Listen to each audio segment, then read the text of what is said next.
Welcome back to our Daily Bread. I'm Sam, and I will be taking you through a 365-day plan from Genesis to Revelation. Today I will be reading from Leviticus. If you would like to follow along, I will be reading from the ESV translation. Chapter 1. The Lord called Moses and spoke to him from the tent of meeting, saying, "Speak to the people of Israel, and say to them, when any one of you brings an offering to the Lord, you shall bring your offering of livestock from the herd or from the flock. If his offering is a burnt offering from the herd, he shall offer a male without blemish. He shall bring it to the entrance of the tent of meeting, that he may be accepted before the Lord. He shall lay his hand on the head of the burnt offering, and it shall be accepted for him to make atonement for him. Then he shall kill the bull before the Lord, and Aaron's sons, the priests, shall bring the blood and throw the blood against the sides of the altar that is at the entrance of the tent of meeting. Then he shall flay the burnt offering and cut it into pieces.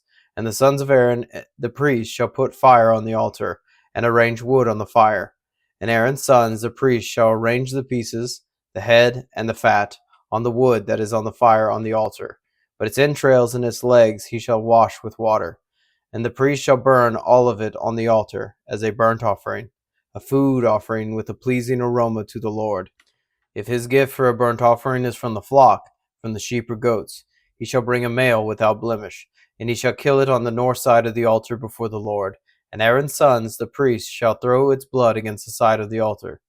And he shall cut it into pieces, with its head and its fat, and the priest shall arrange them on the wood that is on the fire on the altar. But the entrails and the legs he shall wash with water. And the priest shall offer all of it, and burn it on the altar. It is a burnt offering, a food offering with a pleasing aroma to the Lord. If his offering to the Lord is a burnt offering of birds, then he shall bring his offering of turtle doves or pigeons. And the priest shall bring it to the altar, and wring off its head, and burn it on the altar. Its blood shall be drained out on the side of the altar. He shall remove its crop with its contents, and cast it beside the altar on the east side, in the place for ashes. He shall tear it open by its wings, but shall not sever it completely. And the priest shall burn it on the altar, on the wood that is on the fire. It is a burnt offering, a food offering with a pleasing aroma to the Lord. Chapter 2. When anyone brings a grain offering as an offering to the Lord, his offering shall be of fine flour. He shall pour oil on it, and put frankincense on it, and bring it to Aaron's sons, the priests. And he shall take from it a handful of fine flour and oil, with all of its frankincense, and the priest shall burn this as its memorial portion on the altar, a food offering with a pleasing aroma to the Lord. But the rest of the grain offering shall be for Aaron and his sons. It is a most holy part of the Lord's food offering.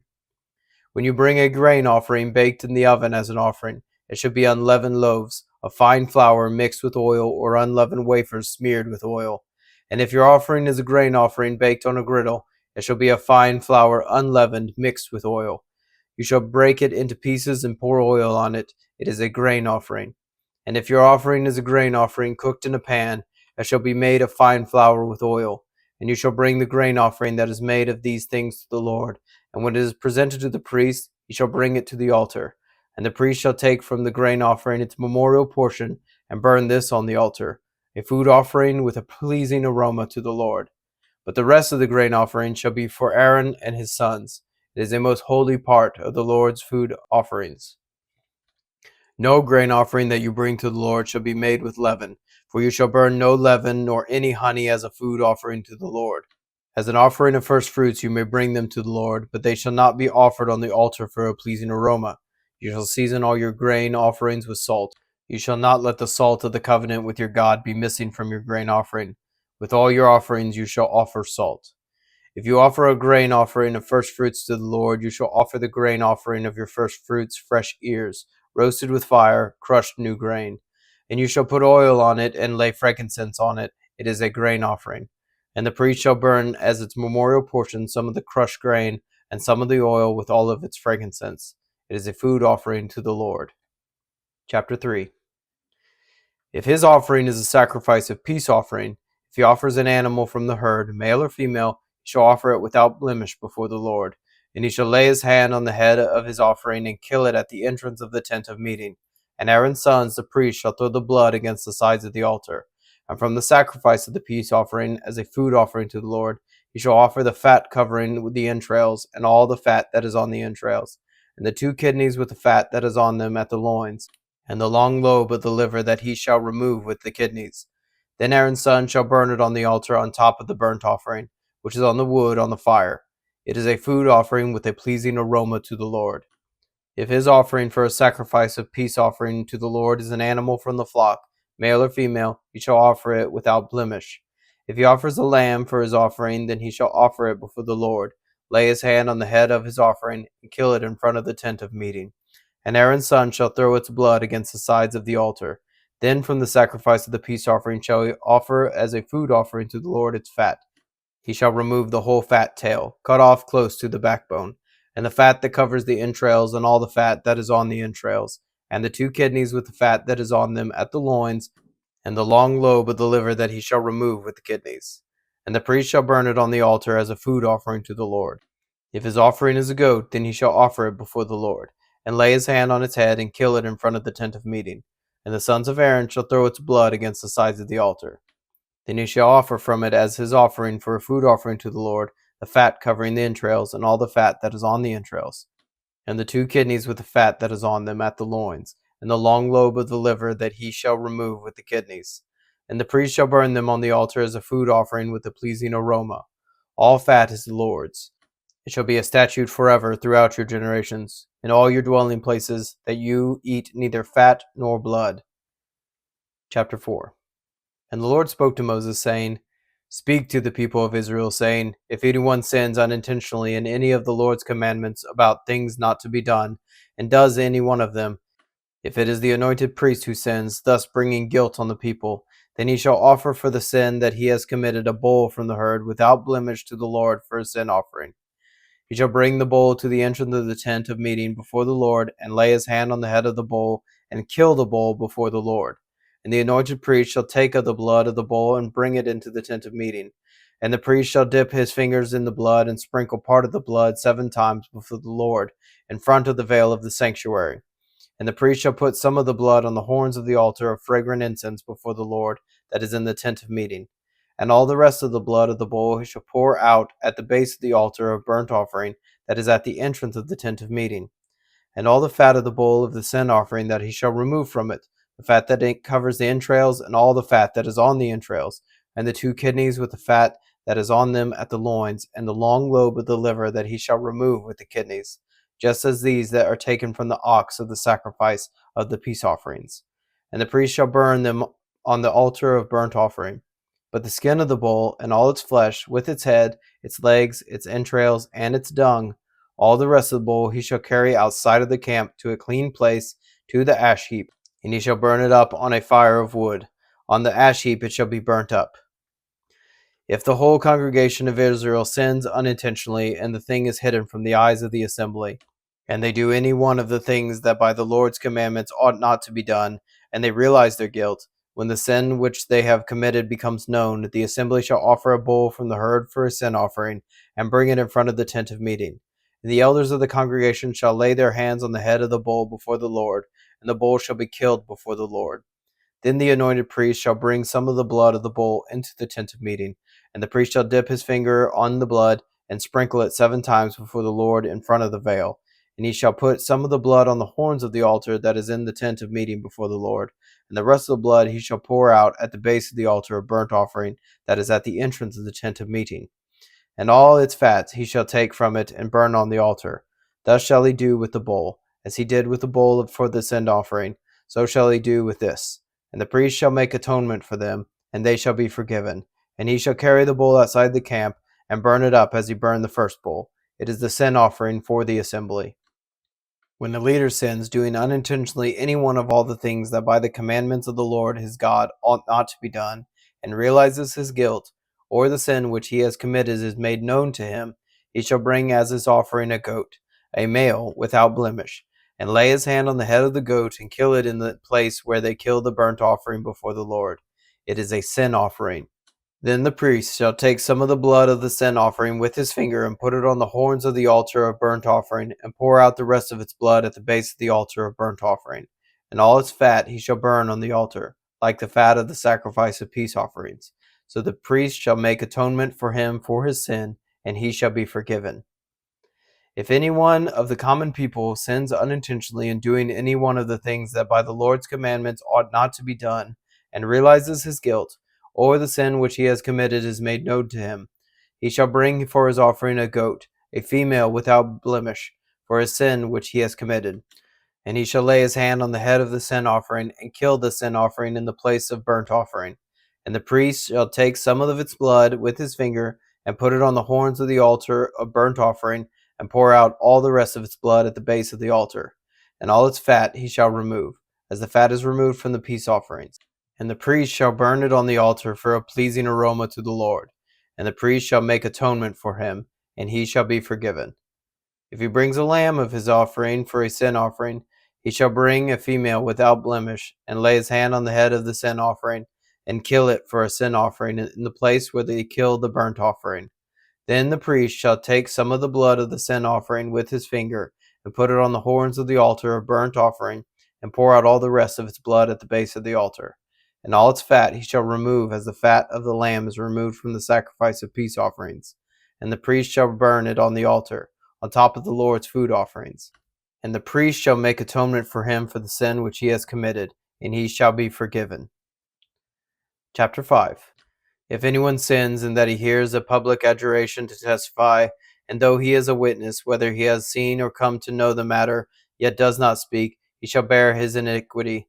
Or if anyone touches an unclean thing, whether a carcass of an unclean wild animal, or a carcass of an unclean livestock, or a carcass of an unclean swarming things, and it is hidden from him, and he has become unclean, and he realizes his guilt, or if he touches human uncleanness, of whatever sort of the uncleanness may be with which one becomes unclean, and if it is hidden from him, then when he comes to know of it, and realizes his guilt, or if anyone utters with his lips a rash oath to do evil, or to do good, any sort of rash oath that people swear, and if it is hidden from him, when he comes to know of it, and he realizes his guilt in any of these, when he realizes guilt in any of these, and confesses the sin he has committed, he shall bring to the Lord as his compensation for the sin that he has committed a female from the flock, a lamb or a goat, for a sin offering, and the priest shall make atonement for him for his sin. But if he cannot afford a lamb, then he shall bring to the Lord as his compensation for the sin that he has committed 2 turtle doves or 2 pigeons, one for a sin offering and the other for a burnt offering. He shall bring them to the priest, who shall offer first the one for the sin offering. He shall wring its head from its neck, but shall not sever it completely. And he shall sprinkle some of the blood of the sin offering on the side of the altar, while the rest of the blood shall be drained out at the base of the altar. It is a sin offering. Then he shall offer the second for a burnt offering according to the rule. And the priest shall make atonement for him for the sin that he has committed, and he shall be forgiven. But if he cannot afford 2 turtle doves or 2 pigeons, then he shall bring as his offering for the sin that he has committed a tenth of an ephah of fine flour for a sin offering. He shall put no oil on it, and put no frankincense on it, for it is a sin offering. And he shall bring it to the priest, and the priest shall take a handful of it as its memorial portion, and burn this on the altar, on the Lord's food offerings. It is a sin offering. Thus the priest shall make atonement for him for the sin which he has committed in any one of these things, and he shall be forgiven. And the remainder shall be for the priest, as in the grain offering. Chapter 5, verse 14. The Lord spoke to Moses, saying, If anyone commits a breach of faith and sins unintentionally in any of the holy things of the Lord, he shall bring to the Lord as his compensation a ram without blemish out of the flock, valued in silver shekels, according to the shekel of the sanctuary, for a guilt offering. He shall also make restitution for what he has done amiss in the holy thing, and shall add a fifth of it and give it to the priest. And the priest shall make atonement for him with the ram of the guilt offering, and he shall be forgiven. If anyone sins doing any of the things that by the Lord's commandments ought not to be done, though he did not know it, then realizes his guilt, he shall bear his iniquity. He shall bring to the priest a ram without blemish out of the flock, or its equivalent, for a guilt offering. And the priest shall make atonement for him for the mistake that he made unintentionally, and he shall be forgiven. It is a guilt offering. He has indeed incurred guilt before the Lord. Chapter 6. The Lord spoke to Moses, saying, If anyone sins and commits a breach of faith against the Lord by deceiving his neighbor in a matter of deposit or security, or through robbery, or if he has oppressed his neighbor, or has found something lost and lied about it, swearing falsely, in any of all the things that people do and sin thereby, if he has sinned and has realized his guilt, and will restore what he took by robbery, or what he got by oppression, or the deposit that was committed to him, or the lost thing that he found, or anything about which he has sworn falsely, he shall restore it in full, and shall add a fifth to it, and give it to him to whom it belongs on the day he realizes his guilt. And he shall bring to the priest as his compensation to the Lord a ram without blemish out of the flock, or its equivalent, for a guilt offering.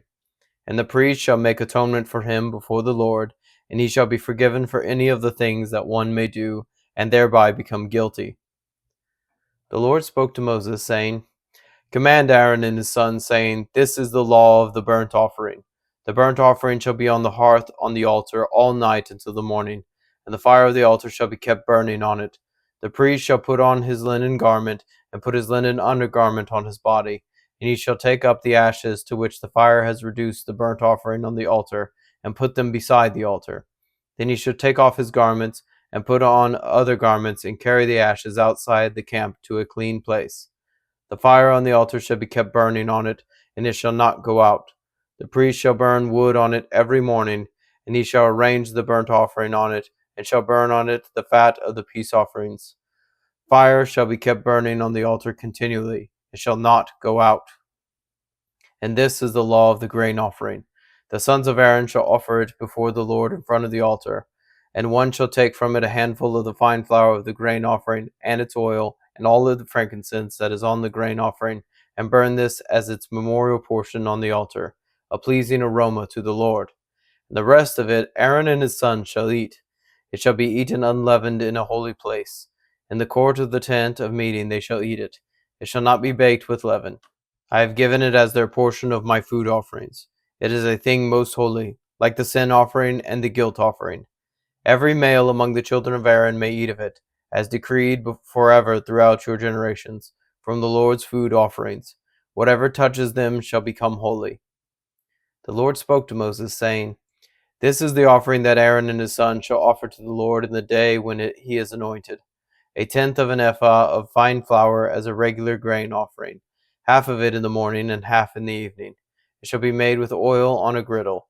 You shall bring it well mixed, in baked pieces like a grain offering, and offer it for a pleasing aroma to the Lord. The priest from among Aaron's sons, who is anointed to succeed him, shall offer it to the Lord as decreed forever. The whole of it shall be burned. Every grain offering of a priest shall be wholly burned. It shall not be eaten. The Lord spoke to Moses, saying, Speak to Aaron and his sons, saying, This is the law of the sin offering. In the place where the burnt offering is killed shall the sin offering be killed before the Lord. It is most holy. The priest who offers it for sin shall eat it. In a holy place it shall be eaten, in the court of the tent of meeting. Whatever touches its flesh shall be holy. And when any of its blood is splashed on a garment, you shall wash that on which it was splashed in a holy place. And the earthenware vessel in which it is boiled shall be broken. But if it is boiled in a bronze vessel, that shall be scoured and rinsed in water. Every male among the priests may eat of it. It is most holy. But no sin offering shall be eaten from which any blood is brought into the tent of meeting, to make atonement in the holy place. It shall be burned up with fire. Chapter 7. This is the law of the guilt offering. It is most holy. In the place where they kill the burnt offering, they shall kill the guilt offering, and its blood shall be thrown against the sides of the altar. And all of its fat shall be offered, the fat tail, the fat that covers the entrails, the 2 kidneys with the fat that is on them at the loins, and the long lobe of the liver that he shall remove with the kidneys. The priest shall burn them on the altar as a food offering to the Lord. It is a guilt offering. Every male among the priests may eat of it. It shall be eaten in a holy place. It is most holy. The guilt offering is just like the sin offering. There is one law for them. The priest who makes atonement with it shall have it. And the priest who offers any man's burnt offering shall have for himself the skin of the burnt offering that he has offered. And every grain offering baked in the oven, and all that is prepared for a pan or a griddle, shall belong to the priest who offers it. And every grain offering, mixed with oil or dry, shall be shared equally among all the sons of Aaron. And this is the law of the sacrifice of peace offerings that one may offer to the Lord. If he offers it for a thanksgiving, then he shall offer with the thanksgiving sacrifice unleavened loaves mixed with oil, unleavened wafers smeared with oil, and loaves of fine flour well mixed with oil. With the sacrifice of his peace offerings for thanksgiving, he shall bring his offering with loaves of unleavened bread. And from it he shall offer one loaf from each offering as a gift to the Lord. It shall belong to the priest who throws the blood of the peace offerings. And the flesh of the sacrifice of his peace offering for thanksgiving shall be eaten on the day of his offering. He shall not leave any of it until the morning. But if the sacrifice of his offering is a vow offered or a free will offering, it shall be eaten on the day that he offers his sacrifice, and on the next day that remains of it shall be eaten. But what remains of the flesh of the sacrifice on the third day shall be burnt up with fire. If any of the flesh of the sacrifice of his peace offering is eaten on the third day, he who offers it shall not be accepted, neither shall it be credited to him. It is tainted, and he who eats of it shall bear his iniquity. Flesh that touches any unclean thing shall not be eaten. It shall be burned up with fire. All who are clean may eat flesh, but the person who eats of the flesh of the sacrifice of the Lord's peace offering, while an uncleanness is on him, that person shall be cut off from his people. And if anyone touches an unclean thing, whether human uncleanness or an unclean beast, or any unclean detestable creature, and then eats some flesh from the sacrifice of the Lord's peace offerings, that person shall be cut off from his people. The Lord spoke to Moses, saying, Speak to the people of Israel, saying, You shall eat no fat, of ox or sheep or goat. The fat of an animal that dies of itself, and the fat of one that is torn by beasts, may be put to any other use, but on no account shall you eat it. For every person who eats of the fat of an animal of which a food offering may be made to the Lord shall be cut off from his people. Moreover, you shall eat no blood whatever, whether of fowl or of an animal, in any of your dwelling places. Whoever eats any blood, that person shall be cut off from his people. The Lord spoke to Moses, saying, Speak to the people of Israel, saying, Whoever offers the sacrifice of his peace offering to the Lord shall bring his offering to the Lord from the sacrifice of his peace offerings. His own hand shall bring the Lord's food offerings. He shall bring the fat with the breast, that the breast may be waved as a wave offering before the Lord. The priest shall burn the fat on the altar, but the breast shall be for Aaron and his sons. And the right thigh you shall give to the priest as a contribution from the sacrifice of your peace offerings. Whoever among the sons of Aaron offers the blood of the peace offerings and the fat shall have the right thigh for a portion. For the breast that is waved and the thigh that is contributed, I have taken from the people of Israel, out of the sacrifices of their peace offerings, and have given them to Aaron the priest and to his sons, as a perpetual due from the people of Israel. This is the portion of Aaron and of his sons from the Lord's food offerings, from the day they were presented to serve as priests to the Lord. The Lord commanded this to be given them by the people of Israel, from the day that he anointed them, as a perpetual due throughout their generations. This is the law of the burnt offering, of the grain offering, of the sin offering, of the guilt offering, of the ordination offering, and of the peace offering, which the Lord commanded Moses on Mount Sinai, on the day that he commanded the people of Israel to bring their offerings to the Lord in the wilderness of Sinai. Chapter 8. The Lord spoke to Moses, saying, Take Aaron and his sons with you, the garments and the anointing oil and the bowl of the sin offering, and the 2 rams and the basket of unleavened bread, and assemble all the congregation at the entrance of the tent of meeting. And Moses did as the Lord commanded him, and the congregation was assembled at the entrance of the tent of meeting. And Moses said to the congregation, This is the thing that the Lord has commanded to be done. And Moses brought Aaron and his sons, and washed them with water. And he put the coat on him, and tied the sash around his waist, and clothed him with the robe, and put the ephod on him, and tied the skillfully woven band of the ephod around him, binding it to him with the band. And he placed the breastpiece on him, and in the breastpiece he put the Urim and the Thummim. And he set the turban on his head, and on the turban in front he set the golden plate, the holy crown, as the Lord commanded Moses. Then Moses took the anointing oil, and anointed the tabernacle and all that was in it, and consecrated them. And he sprinkled some of it on the altar 7 times, and anointed the altar and all its utensils, and the basin and its stand, to consecrate them. And he poured some of the anointing oil on Aaron's head and anointed him to consecrate him. And Moses brought Aaron's sons and clothed them with coats and tied sashes around their waists and bound caps on them, as the Lord commanded Moses. Then he brought the bowl of the sin offering, and Aaron and his sons laid their hands on the head of the bowl of the sin offering, and he killed it. And Moses took the blood, and with his finger put it on the horns of the altar around it, and purified the altar, and poured out the blood at the base of the altar, and consecrated it to make atonement for it. And he took all the fat that was on the entrails, and the long lobe of the liver, and the 2 kidneys with their fat, and Moses burned them on the altar. But the bull and its skin and its flesh and its dung he burned up with the fire outside the camp, as the Lord commanded Moses. Then he presented the ram of the burnt offering, and Aaron and his sons laid their hands on the head of the ram, and he killed it. And Moses threw the blood against the sides of the altar.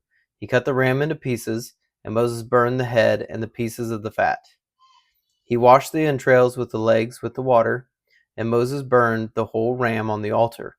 It was a burnt offering with a pleasing aroma, a food offering for the Lord, as the Lord commanded Moses.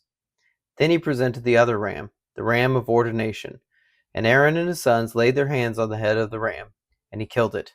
And Moses took some of its blood and put it on the lobe of Aaron's right ear, and on the thumb of his right hand, and on the big toe of his right foot. Then he presented Aaron's sons, and Moses put some of the blood on the lobes of their right ears, and on the thumbs of their right hands, and on the big toes of their right feet. And Moses threw the blood against the sides of the altar. Then he took the fat, and the fat tail, and all the fat that was on the entrails, and the long lobe of the liver, and the 2 kidneys, with their fat, and the right thigh. And out of the basket of unleavened bread that was before the Lord, he took 1 unleavened loaf, and 1 loaf of bread with oil, and 1 wafer, and placed them on the pieces of fat, and on the right thigh. He put all these in the hands of Aaron, and in the hands of his sons, and waved them as a wave offering before the Lord. Then Moses took them from their hands, and burned them on the altar with the burnt offering. This was an ordination offering with a pleasing aroma, a food offering to the Lord. And Moses took the breast, and waved it for a wave offering before the Lord. It was Moses' portion of the ram of ordination, as the Lord commanded Moses. Then Moses took some of the anointing oil and of the blood that was on the altar, and sprinkled it on Aaron and his garments, and also on his sons and his sons' garments. So he consecrated Aaron and his garments, and his sons' garments with him. And Moses said to Aaron and his sons, "Boil the flesh at the entrance of the tent of meeting, and there eat it, and the bread that is in the basket of ordination offerings, as I commanded, saying, Aaron and his sons shall eat it. And what remains of the flesh and of the bread you shall burn up with fire. And you shall not go outside the entrance of the tent of meeting for 7 days, until the days of your ordination are completed. For it will take 7 days to ordain you. As has been done today, the Lord has commanded to be done to make atonement for you. At the entrance of the tent of meeting you shall remain day and night for 7 days, performing what the Lord has charged, so that you do not die. For so I have commanded." And Aaron and his sons did all the things that the Lord commanded by Moses. Chapter 9. On the 8th day Moses called Aaron and his sons and the elders of Israel, and he said to Aaron, "Take for yourself a bull calf for a sin offering, and a ram for a burnt offering, both without blemish, and offer them before the Lord. And say to the people of Israel, Take a male goat for a sin offering, and a calf and a lamb, both a year old, without blemish, for a burnt offering, and an ox and a ram for peace offerings, to sacrifice before the Lord, and a great offering mixed with oil. For today the Lord will appear to you." And they brought what Moses commanded in front of the tent of meeting, and all the congregation drew near and stood before the Lord. And Moses said, "This is the thing that the Lord commanded you to do, that the glory of the Lord may appear to you." Then Moses said to Aaron, "Draw near to the altar and offer your sin offering and your burnt offering, and make atonement for yourself and for the people, and bring the offering of the people and make atonement for them, as the Lord has commanded." So Aaron drew near to the altar and killed the calf of the sin offering, which was for himself. And the sons of Aaron presented the blood to him, and he dipped his finger in the blood and put it on the horns of the altar, and poured out the blood at the base of the altar. But the fat and the kidneys and the long lobe of the liver from the sin offering he burned on the altar, as the Lord commanded Moses. The flesh and the skin he burned up with fire outside the camp. Then he killed the burnt offering, and Aaron's sons handed him the blood, and he threw it against the sides of the altar. And they handed the burnt offering to him, piece by piece, and the head, and he burned them on the altar. And he washed the entrails and the legs, and burned them with the burnt offering on the altar. Then he presented the people's offering, and took the goat of the sin offering that was for the people, and killed it, and offered it as a sin offering, like the first one. And he presented the burnt offering, and offered it according to the rule. And he presented the grain offering, took a handful of it, and burnt it on the altar, besides the burnt offering of the morning. Then he killed the ox and the ram, the sacrifice of peace offerings for the people. And Aaron's sons handed him the blood, and he threw it against the sides of the altar. But the fat pieces of the ox and of the ram, the fat tail, and that which covers the entrails, and the kidneys, and the long lobe of the liver, they put the fat pieces on the breasts, and he burned the fat pieces on the altar. But the breast and the right thigh Aaron waved for a wave offering before the Lord, as Moses commanded. Then Aaron lifted up his hands toward the people and blessed them. And he came down from offering the sin offering and the burnt offering and the peace offerings. And Moses and Aaron went into the tent of meeting, and when they came out, they blessed the people. And the glory of the Lord appeared to all the people. And fire came out from before the Lord and consumed the burnt offering and the pieces of fat on the altar. And when all the people saw it, they shouted and fell on their faces. Chapter 10. Now Nadab and Abihu, the sons of Aaron, each took his censer and put fire in it, and laid incense on it, and offered unauthorized fire before the Lord, which he had not commanded them. And fire came out from before the Lord and consumed them, and they died before the Lord. Then Moses said to Aaron, "This is what the Lord has said. Among those who are near me I will be sanctified, and before all the people I will be glorified." And Aaron held his peace. And Moses called Mishael and Elzaphan, the sons of Uzziel, the uncle of Aaron, and said to them, "Come near, carry your brothers away from the front of the sanctuary and out of the camp." So they came near and carried them in their coats out of the camp, as Moses had said. And Moses said to Aaron and to Eleazar and to Ithamar his sons, "Do not let the hair of your heads hang loose, and do not tear your clothes, lest you die, and wrath come upon all the congregation.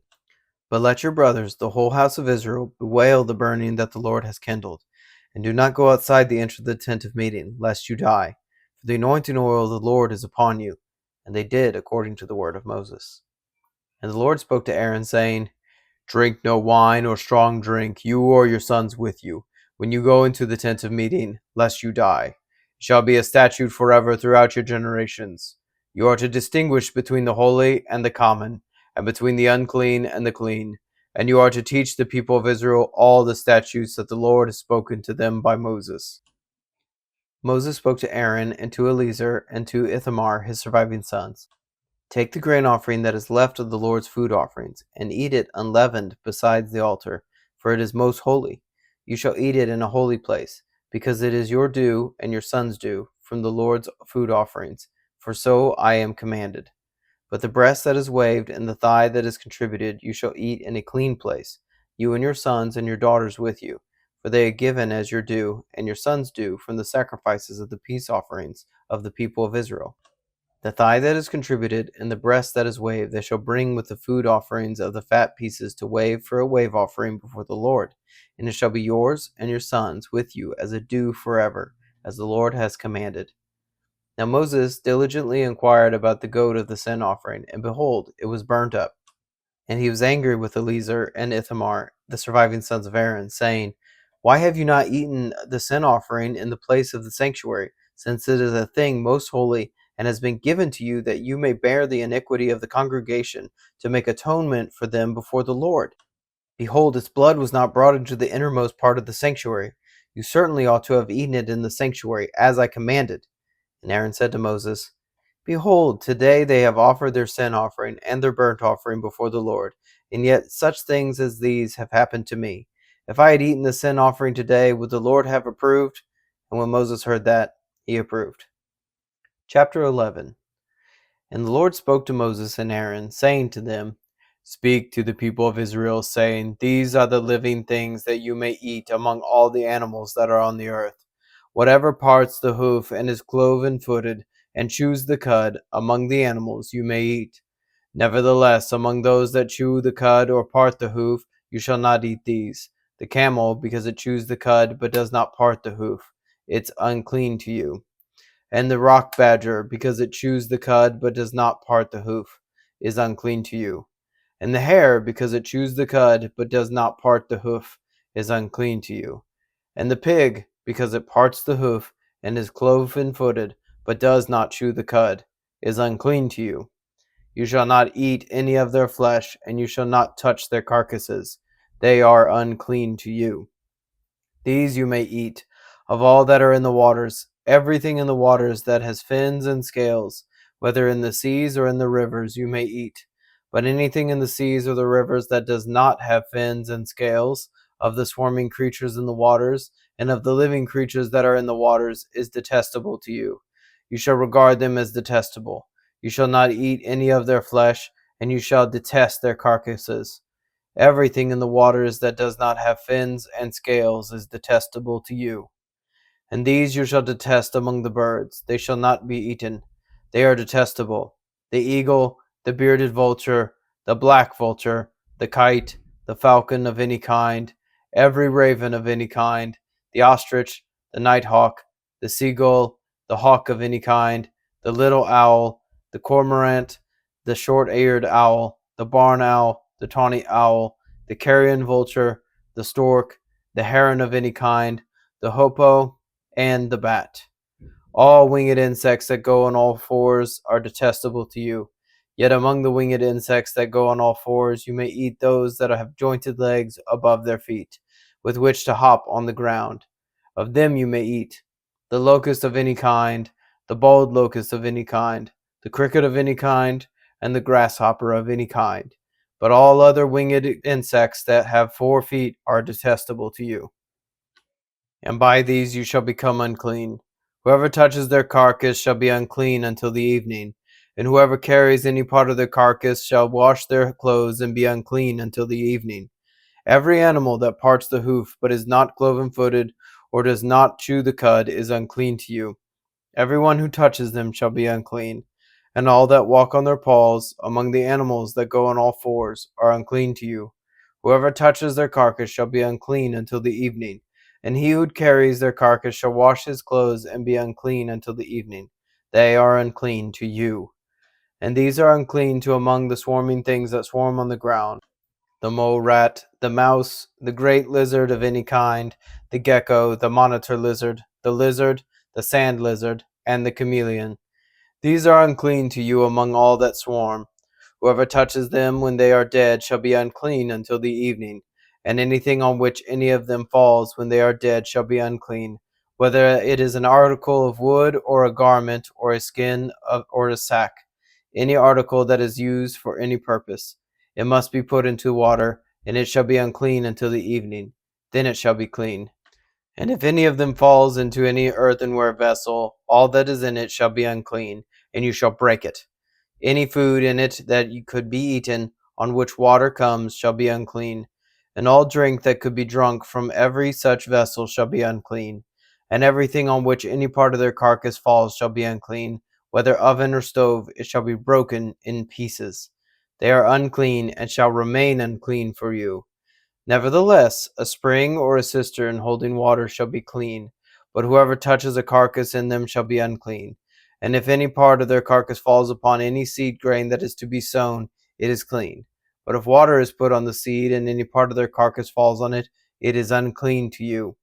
And if any animal which you may eat dies, whoever touches its carcass shall be unclean until the evening.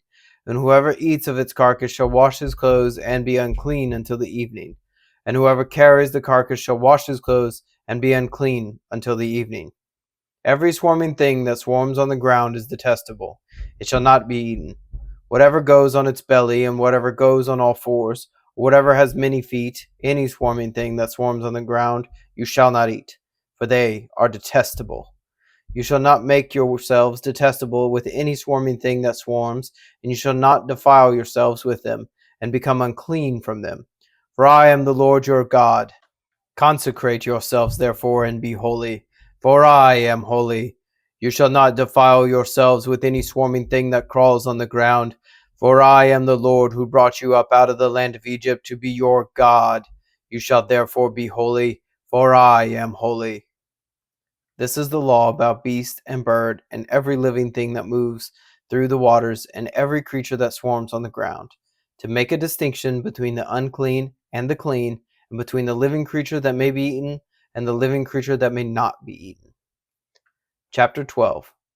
The Lord spoke to Moses, saying, Speak to the people of Israel, saying, If a woman conceives and bears a male child, then she shall be unclean 7 days. As at the time of her menstruation, she shall be unclean. And on the 8th day the flesh of his foreskin shall be circumcised. Then she shall continue for 33 days in the blood of her purifying. She shall not touch anything holy, nor come into the sanctuary, until the days of her purifying are completed. But if she bears a female child, then she shall be unclean 2 weeks, as in her menstruation. And she shall continue in the blood of her purifying for 66 days. And when the days of her purifying are completed, whether for a son or for a daughter, she shall bring to the priest at the entrance of the tent of meeting a lamb of a year old for burnt offering, and a pigeon or a turtle dove for a sin offering. And he shall offer it before the Lord and make atonement for her. Then she shall be clean from the flow of her blood. This is the law for her who bears a child, either male or female. And if she cannot afford a lamb, then she shall take 2 turtle doves or 2 pigeons, one for a burnt offering and the other for a sin offering. And the priest shall make atonement for her, and she shall be clean. Chapter 13. The Lord spoke to Moses and Aaron, saying, When a person has on the skin of his body a swelling or an eruption or a spot, and it turns into a case of leprous disease on the skin of his body, then he shall be brought to Aaron the priest, or to one of his sons the priests, and the priest shall examine the diseased area on the skin of his body. And if the hair of the diseased area has turned white, and the disease appears to be deeper than the skin of his body, it is a case of leprous disease. When the priest has examined him, he shall pronounce him unclean. But if the spot is white in the skin of his body, and appears no deeper than the skin, and the hair in it has not turned white, the priest shall shut up the diseased person for 7 days. And the priest shall examine him on the 7th day. And if in his eyes the disease is checked, and the disease has not spread in the skin, then the priest shall shut him up for another 7 days. And the priest shall examine him again on the 7th day. And if the diseased area has faded, and the disease has not spread in the skin, then the priest shall announce him clean. It is only an eruption, and he shall wash his clothes and be clean. But if the eruption spreads in the skin after he has shown himself to the priest for his cleansing, he shall appear again before the priest. And the priest shall look, and if the eruption has spread in the skin, then the priest shall pronounce him unclean. It is a leprous disease. When a man is afflicted with a leprous disease, he shall be brought to the priest, and the priest shall look.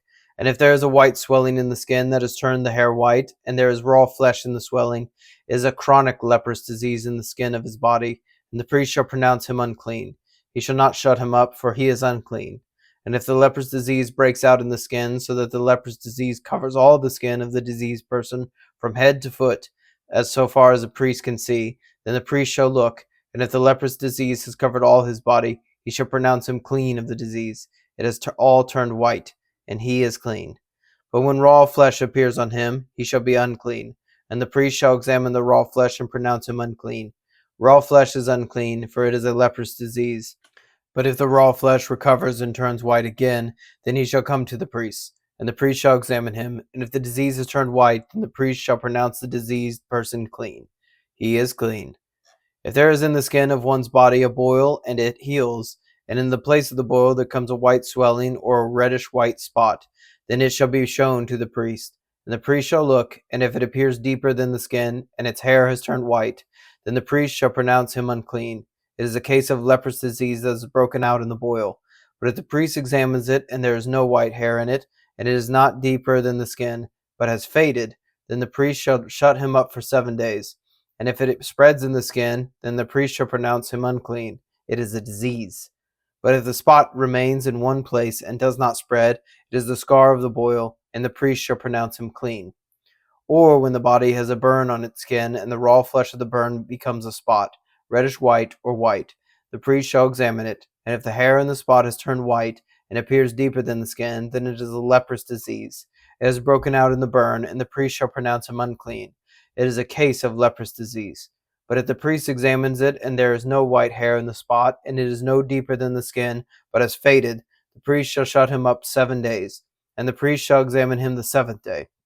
If it is a spreading in the skin, then the priest shall pronounce him unclean. It is a case of leprous disease. But if the spot remains in one place and does not spread in the skin, but is faded, it is a swelling from the burn, and the priest shall pronounce him clean, for it is the scar of the burn. When a man or woman has a disease on the head or the beard, the priest shall examine the disease, and if it appears deeper than the skin, and the hair in it is yellow and thin, then the priest shall pronounce him unclean. It is an itch, a leprous disease of the head or the beard. And if the priest examines the itching disease and it appears no deeper than the skin, and there is no black hair in it, then the priest shall shut up the person with the itching disease for 7 days. And on the seventh day the priest shall examine the disease. If the itch has not spread, and there is no yellow hair, and the itch appears to be no deeper than the skin, then he shall shave himself, but the itch he shall not shave. And the priest shall shut up the person with the itching disease for another 7 days.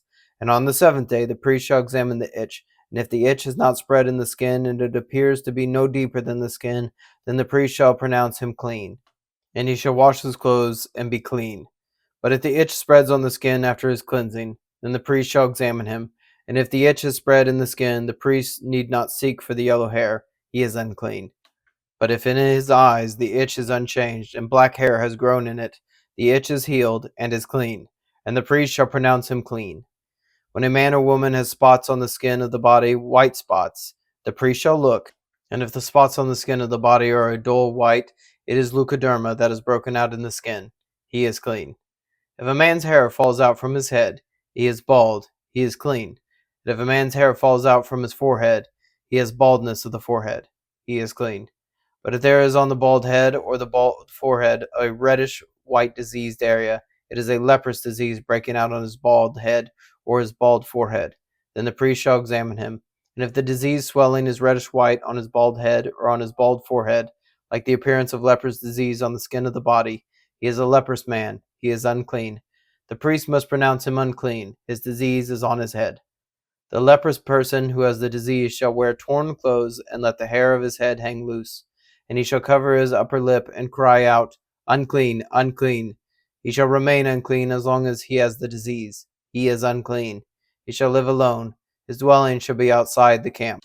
When there is a case of leprous disease in a garment, whether a woolen garment or a linen garment, in warp or woof or linen or wool, or in a skin or anything made out of skin, if the disease is greenish or reddish in the garment, or in the skin, or in the warp or the woof, or in any article made of skin, it is a case of leprous disease, and it shall be shown to the priest. And the priest shall examine the disease and shut up that which has the disease for 7 days. Then he shall examine the disease on the seventh day. If the disease has spread in the garment, in the warp or the woof, or in the skin, whatever be the use of the skin, the disease is a persistent leprous disease. It is unclean. And he shall burn the garment, or the warp or the woof, the wool or the linen, or any article made of skin that is diseased, for it is a persistent leprous disease. It shall be burned in the fire. And if the priest examines, and if the disease is not spread in the garment, in the warp or the woof, or in any article made of skin, then the priest shall command that they wash the thing in which is the disease, and he shall shut it up for another 7 days. And the priest shall examine the diseased thing after it has been washed, and if the appearance of the diseased area has not changed, though the disease has not spread, it is unclean. You shall burn it in the fire, whether the rot is on the back or on the front. But if the priest examines, and if the diseased area has faded after it has been washed, he shall tear it out of the garment, or the skin, or the warp, or the woof. Then, if it appears again in the garment, in the warp, or the woof, or in any article made of skin, it is spreading. You shall burn with fire whatever has the disease. But the garment, or the warp, or the woof, or any article made of skin from which the disease departs when you have washed it, shall be washed a second time, and be clean. This is the law for a case of leprous disease in a garment of wool or linen, either in the warp or the woof, or in any article made of skin, to determine whether it is clean or unclean. Chapter 14. The Lord spoke to Moses, saying, This shall be the law of the leprous person for the day of his cleansing. He shall be brought to the priest, and the priest shall go out of the camp, and the priest shall look. Then, if the case of leprous disease is healed in the leprous person, the priest shall command them to take for him who is to be cleansed 2 live clean birds, and cedar wood, and scarlet yarn, and hyssop. And the priest shall command them to kill one of the birds in an earthenware vessel over fresh water. He shall take the live bird from the cedar wood, and the scarlet yarn, and the hyssop, and dip them and the live bird in the blood of the bird that was killed over the fresh water. And he shall sprinkle it 7 times on him who is to be cleansed of the leprous disease. Then he shall pronounce him clean, and shall let the living bird go into the open field. And he who is to be cleansed shall wash his clothes, and shave off his hair, and bathe himself in water, and he shall be clean. And after that he may come into the camp, but live outside his tent 7 days. And on the 7th day he shall shave off his hair from his head, his beard, and his eyebrows.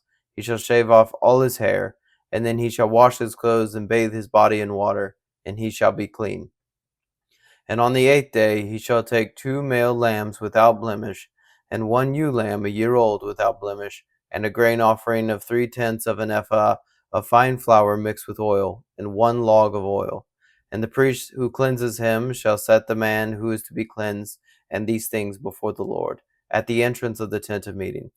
And the priest shall take 1 of the male lambs and offer it for a guilt offering, along with the log of oil, and wave them for a wave offering before the Lord. And he shall kill the lamb in the place where they kill the sin offering and the burnt offering, in the place of the sanctuary.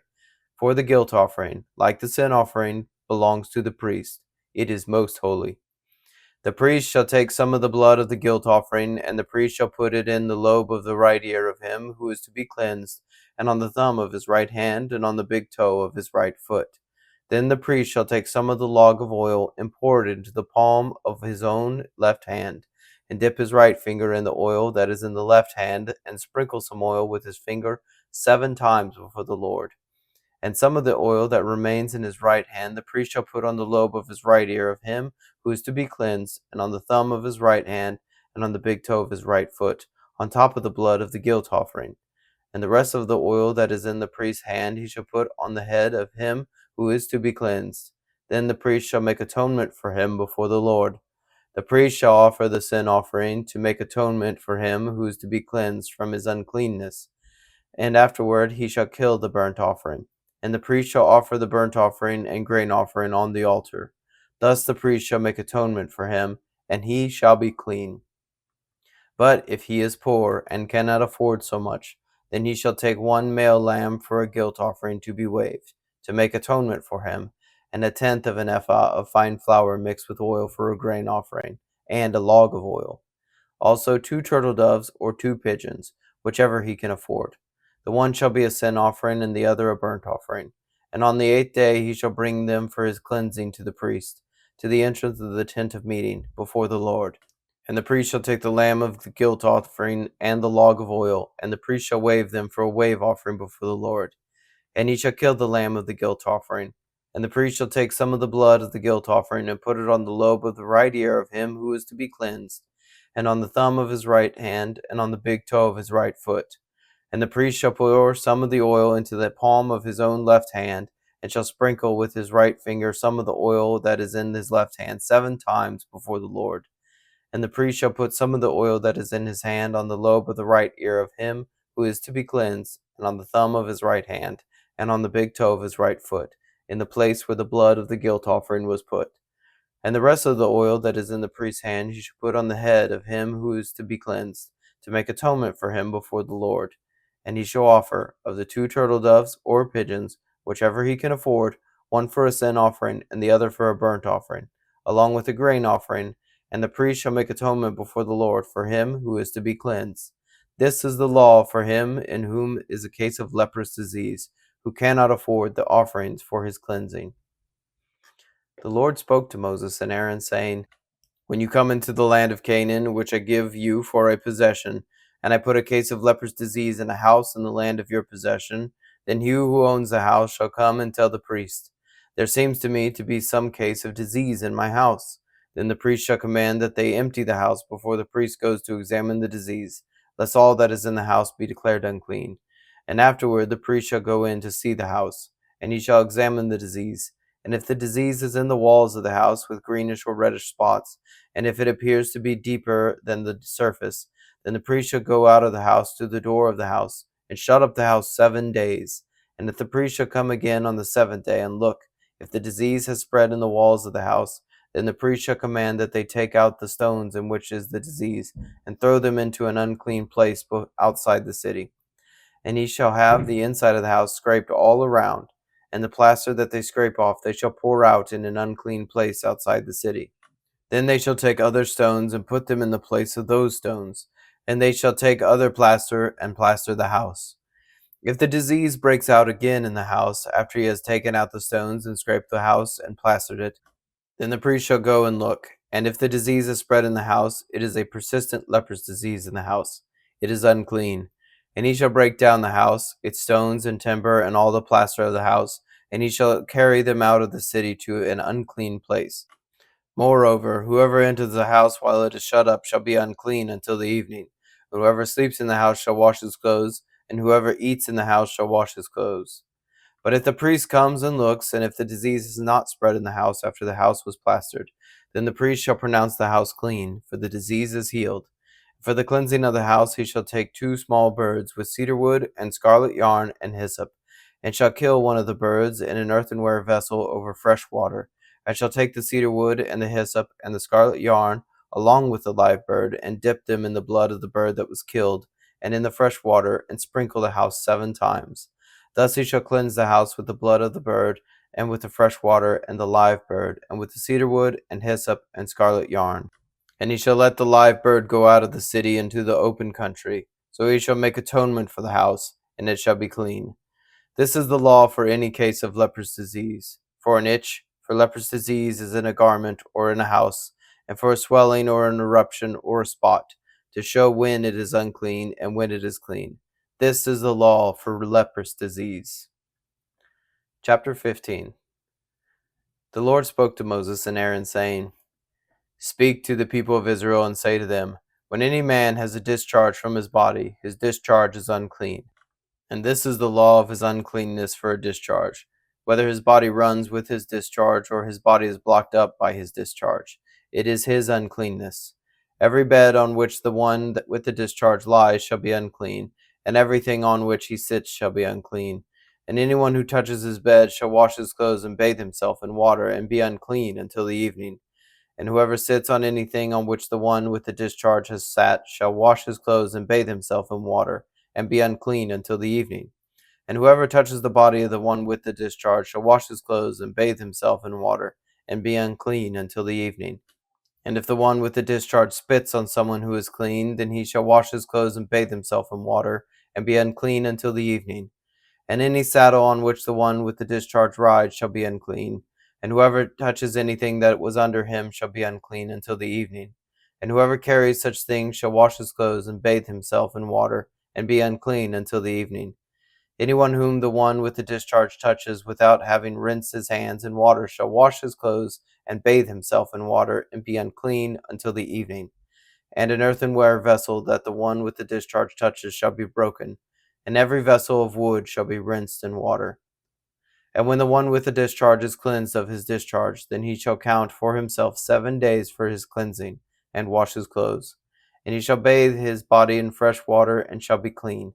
And on the 8th day he shall take 2 turtle doves or 2 pigeons, and come before the Lord to the entrance of the tent of meeting, and give them to the priest. And the priest shall use them, one for a sin offering, and the other for a burnt offering. And the priest shall make atonement for him before the Lord for his discharge. If a man has an emission of semen, he shall bathe his body in water, and be unclean until the evening. And every garment and every skin on which the semen comes shall be washed with water, and be unclean until the evening. If a man lies with a woman and has an emission of semen, both of them shall bathe themselves in water, and be unclean until the evening. When a woman has a discharge, and the discharge in her body is blood, she shall be in her menstrual impurity for 7 days, and whoever touches her shall be unclean until the evening. And everything on which she lies during her menstrual impurity shall be unclean. Everything on which she sits shall be unclean. And whoever touches her bed shall wash his clothes and bathe himself in water, and be unclean until the evening. And whoever touches anything on which she sits shall wash his clothes and bathe himself in water, and be unclean until the evening. Whether it is the bed or anything on which she sits, when he touches it, he shall be unclean until the evening. And if any man lies with her, and her menstrual impurity comes upon him, he shall be unclean 7 days, and every bed on which he lies shall be unclean. If a woman has a discharge of blood for many days, not at the time of her menstrual impurity, or if she has a discharge beyond the time of her impurity, all the days of the discharge she shall continue in uncleanness. As in the days of her impurity she shall be unclean. Every bed on which she lies, all the days of her discharge, shall be to her as the bed of her impurity, and everything on which she sits shall be unclean, as in the uncleanness of her menstrual impurity. And whoever touches these things shall be unclean, and shall wash his clothes and bathe himself in water, and be unclean until the evening. But if she is cleansed of her discharge, and shall count for herself 7 days, and after that she shall be clean. And on the 8th day she shall take 2 turtle doves or 2 pigeons, and bring them to the priest, to the entrance of the tent of meeting. And the priest shall use one for a sin offering, and the other for a burnt offering. And the priest shall make atonement for her before the Lord for her unclean discharge. Thus you shall keep the people of Israel separate from their uncleanness, lest they die in their uncleanness by defiling my tabernacle that is in their midst. This is the law for him who has a discharge, and for him who has an emission of semen, becoming unclean thereby. Also for her who is unwell with her menstrual impurity, that is, for anyone, male or female, who has a discharge, and for the man who lies with a woman who is unclean. Chapter 16. The Lord spoke to Moses after the death of the 2 sons of Aaron, when they drew near before the Lord and died. And the Lord said to Moses, Tell Aaron your brother not to come at any time into the holy place inside the veil, before the mercy seat that is on the ark, so that he may not die. For I will appear in the cloud over the mercy seat. But in this way Aaron shall come into the holy place, with a bull from the herd for a sin offering, and a ram for a burnt offering. He shall put on the holy linen coat, and shall have the linen undergarment on his body. And he shall tie the linen sash around his waist, and wear the linen turban. These are the holy garments. He shall bathe his body in water, and then put them on.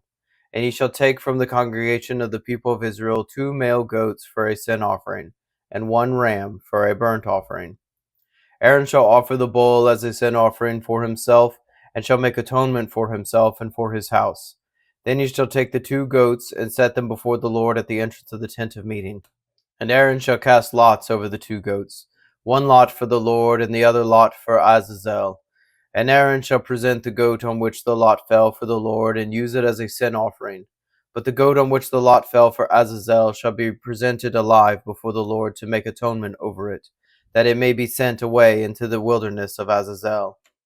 Aaron shall present the bull as a sin offering for himself, and shall make atonement for himself and for his house. He shall kill the bull as a sin offering for himself, and he shall take a censer full of coals of fire from the altar before the Lord, and 2 handfuls of sweet incense beaten small, and he shall bring it inside the veil, and put the incense on the fire before the Lord, that the cloud of the incense may cover the mercy seat that is over the testimony, so that he does not die. And he shall take some of the blood of the bull and sprinkle it with his finger on the front of the mercy seat on the east side. And in front of the mercy seat he shall sprinkle some of the blood with his finger 7 times. Then he shall kill the goat of the sin offering that is for the people, and bring its blood inside the veil, and do with its blood as he did with the blood of the bull, sprinkling it over the mercy seat and in front of the mercy seat. Thus he shall make atonement for the holy place, because of the uncleanness of the people of Israel, and because of their transgressions, all their sins. And so he shall do for the tent of meeting from the time he enters to make atonement in the holy place, until he comes out and has made atonement for himself and for his house and for all the assembly of Israel. Then he shall go out to the altar that is before the Lord and make atonement for it. And he shall take some of the blood of the bull and some of the blood of the goat, and put it on the horns of the altar all around. And he shall sprinkle some of the blood on it with his finger 7 times, and cleanse it and consecrate it from the uncleanness of the people of Israel. And when he has made an end of atoning for the holy place and the tent of meeting and the altar, he shall present the live goat. And Aaron shall lay both his hands on the head of the live goat, and confess over it all the iniquities of the people of Israel, and all their transgressions, all their sins. And he shall put them on the head of the goat, and send it away into the wilderness by the hand of a man who is in readiness. The goat shall bear all their iniquities on itself to a remote area, and he shall let the goat go free in the wilderness. Then Aaron shall come into the tent of meeting, and shall take off the linen garments that he put on when he went into the holy place, and shall leave them there. And he shall bathe his body in water in a holy place, and put on his garments, and come out, and offer his burnt offering, and the burnt offering of the people, and make atonement for himself and for the people. And the fat of the sin offering he shall burn on the altar. And he who lets the goat go to Azazel shall wash his clothes, and bathe his body in water, and afterward he may come into the camp. And the bull for the sin offering, and the goat for the sin offering, whose blood was brought in to make atonement in the holy place, shall be carried outside the camp. Their sin and their flesh and their dung shall be burned up with fire. And he who burns them shall wash his clothes and bathe his body in water, and afterward he may come into the camp. And it shall be a statute to you forever, that in the 7th month, on the 10th day of the month, you shall afflict yourselves, and shall do no work, either the native or the stranger who sojourns among you. For on this day shall atonement be made for you to cleanse you. You shall be clean before the Lord from all your sins. It is a Sabbath of solemn rest to you, and you shall afflict yourselves. It is a statute forever. And the priest who is anointed and consecrated as priest in his father's place shall make atonement, wearing the holy linen garments. He shall make atonement for the holy sanctuary. He shall make atonement for the tent of meeting and for the altar. And he shall make atonement for the priests and for all the people of the assembly. And this shall be a statute forever for you, that atonement may be made for the people of Israel once in the year because of all their sins. And Aaron did as the Lord commanded Moses. Chapter 17. And the Lord spoke to Moses, saying, Speak to Aaron and his sons, and to all the people of Israel, and say to them, This is the thing that the Lord has commanded.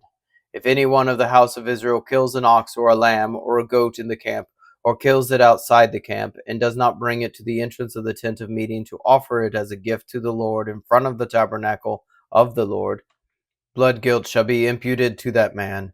He has shed blood, and that man shall be cut off from among his people.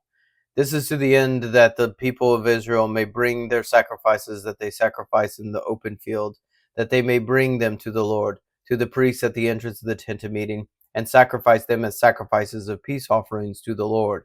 And the priest shall throw the blood on the altar of the Lord at the entrance of the tent of meeting, and burn the fat for a pleasing aroma to the Lord. So they shall no more sacrifice their sacrifices to goat demons, after whom they whore. This shall be a statute forever for them throughout their generations. And you shall say to them, Any one of the house of Israel, or of the strangers who sojourn among them, who offers a burnt offering or sacrifice, and does not bring it to the entrance of the tent of meeting, to offer it to the Lord, that man shall be cut off from his people. If any one of the house of Israel, or the strangers who sojourn among them, eats any blood, I will set my face against that person who eats blood, and will cut him off from among his people. For the life of the flesh is in the blood, and I have given it for you on the altar to make atonement for your souls. For it is the blood that makes atonement by the life. Therefore I have said to the people of Israel, No person among you shall eat blood, neither shall any stranger who sojourns among you eat blood. Anyone also of the people of Israel, or of the strangers who sojourn among you, who takes in hunting any beast or bird that may be eaten, shall pour out its blood and cover it with earth. For the life of every creature is its blood is its life. Therefore I have said to the people of Israel, You shall not eat the blood of any creature, for the life of every creature is its blood. Whoever eats it shall be cut off. And every person who eats what dies of itself, or what is torn by beasts, whether he is a native or a sojourner, shall wash his clothes and bathe himself in water, and be unclean until the evening. Then he shall be clean. But if he does not wash them or bathe his flesh, he shall bear his iniquity. Chapter 18. And the Lord spoke to Moses, saying, Speak to the people of Israel, and say to them, I am the Lord your God. You shall not do as they do in the land of Egypt, where you lived, and you shall not do as they do in the land of Canaan, to which I am bringing you. You shall not walk in their statutes. You shall follow my rules, and keep my statutes, and walk in them. I am the Lord your God. You shall therefore keep my statutes and my rules. If a person does them, he shall live by them. I am the Lord. None of you shall approach any one of his close relatives to uncover nakedness. I am the Lord. You shall not uncover the nakedness of your father, which is the nakedness of your mother.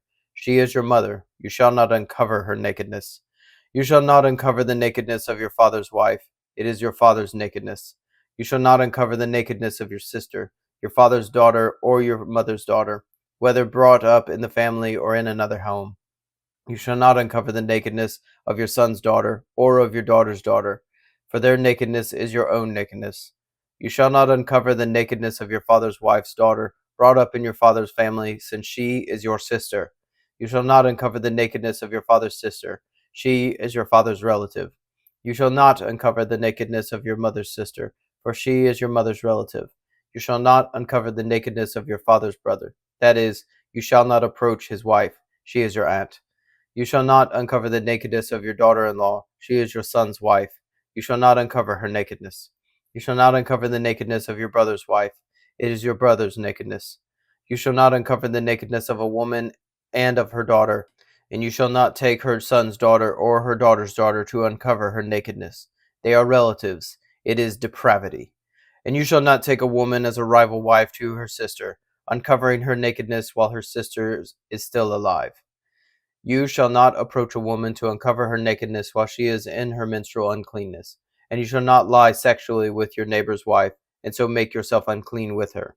You shall not give any of your children to offer them to Molech, and so profane the name of your God. I am the Lord. You shall not lie with a male as with a woman. It is an abomination. And you shall not lie with any animal, and so make yourself unclean with it. Neither shall any woman give herself to an animal to lie with it. It is perversion. Do not make yourself unclean by any of these things. And by all these the nations I am driving out before you have become unclean. And the land became unclean, so that I punished its iniquity, and the land vomited out its inhabitants. But you shall keep my statutes and my rules, and do none of these abominations, either the native or the stranger who sojourns among you. For the people of the land who were before you did all of these abominations, so that the land became unclean, lest the land vomit you out when you make it unclean, as it vomited out the nation that was before you. For everyone who does any of these abominations, the persons who do them shall be cut off from among their people. So keep my charge never to practice any of these abominable customs that were practiced before you, and never to make yourselves unclean by them. I am the Lord your God. Chapter 19. And the Lord spoke to Moses, saying, Speak to all the congregation of the people of Israel, and say to them, You shall be holy, for I, the Lord your God, am holy. Every one of you shall revere his mother and his father. You shall keep my Sabbaths. I am the Lord your God. Do not turn to idols to make for yourselves any gods of cast metal. I am the Lord your God. When you offer a sacrifice of peace offerings to the Lord, you shall offer it so that you may be accepted. It shall be eaten the same day you offer it, or on the day after, and anything left over until the third day shall be burnt up with fire. If it is eaten at all on the third day, it is tainted. It will not be accepted, and everyone who eats it shall bear its iniquity, and because he has profaned what is holy to the Lord, and that person shall be cut off from his people. When you reap the harvest of your land, you shall not reap your field right up to its edge, neither shall you gather the gleanings after your harvest. And you shall not strip your vineyard bare, neither shall you gather the fallen grapes of your vineyard. You shall leave them for the poor and for the sojourner. I am the Lord your God. You shall not steal, you shall not deal falsely, you shall not lie to one another, you shall not swear by my name falsely, and so profane the name of your God. I am the Lord. You shall not oppress your neighbor or rob him. The wages of a hired worker shall not remain with you all night until the morning. You shall not curse the deaf or put a stumbling block before the blind, but you shall fear your God. I am the Lord. You shall do no injustice in court. You shall not be partial to the poor or defer to the great, but in righteousness shall you judge your neighbor. You shall not go around as a slanderer among your people, and you shall not stand up against the life of your neighbor. I am the Lord. You shall not hate your brother in your heart, but you shall reason frankly with your neighbor, lest you incur sin because of him. You shall not take vengeance or bear a grudge against the sons of your own people, but you shall love your neighbor as yourself. I am the Lord. You shall keep my statutes. You shall not let your cattle breed with a different kind. You shall not sow your field with two kinds of seed, nor shall you wear a garment of cloth made of two kinds of material. If a man lies sexually with a woman who is a slave, assigned to another man and not yet ransomed or given her freedom, a distinction shall be made. They shall not be put to death, because she was not free, but he shall bring his compensation to the Lord, to the entrance of the tent of meeting, a ram for a guilt offering. And the priest shall make atonement for him with the ram of the guilt offering before the Lord for his sin that he has committed, and he shall be forgiven for the sin that he has committed. When you come into the land and plant any kind of tree for food, then you shall regard its fruit as forbidden. 3 years it shall be forbidden to you, it must not be eaten. And in the 4th year all its fruit shall be holy, an offering of praise to the Lord. But in the 5th year you may eat of its fruit, to increase its yield for you. I am the Lord your God. You shall not eat any flesh with the blood in it. You shall not interpret omens or tell fortunes. You shall not round off the hair of your temples or mar the edges of your beard. You shall not make any cuts on your body for the dead or tattoo yourselves. I am the Lord. Do not profane your daughter by making her a prostitute, lest the land fall into prostitution and the land become full of depravity. You shall keep my Sabbaths and reverence my sanctuary. I am the Lord. Do not turn to mediums or necromancers. Do not seek them out, and so make yourselves unclean by them. I am the Lord your God. You shall stand up before the gray head and honor the face of an old man, and you shall fear your God. I am the Lord. When a stranger sojourns with you in your land, you shall not do him harm. You shall treat the stranger who sojourns with you as the native among you, and you shall love him as yourself, for you were strangers in the land of Egypt. I am the Lord your God. You shall do no wrong in judgment, in measures of length, or weight, or quantity. You shall have just balances, just weights, a just ephah, and a just hin. I am the Lord your God, who brought you out of the land of Egypt. And you shall observe all my statutes and all my rules, and do them. I am the Lord. Chapter 20. The Lord spoke to Moses, saying, Say to the people of Israel, any one of the people of Israel, or of the strangers who sojourn in Israel, who gives any of his children to Molech, shall surely be put to death. The people of the land shall stone him with stones. I myself will set my face against that man, and will cut him off from among his people, because he has given one of his children to Molech, to make my sanctuary unclean, and to profane my holy name. And if the people of the land do at all close their eyes to that man when he gives one of his children to Molech, and do not put him to death, then I shall set my face against that man and against his clan, and will cut them off from among their people, him and all who follow him in whoring after Molech.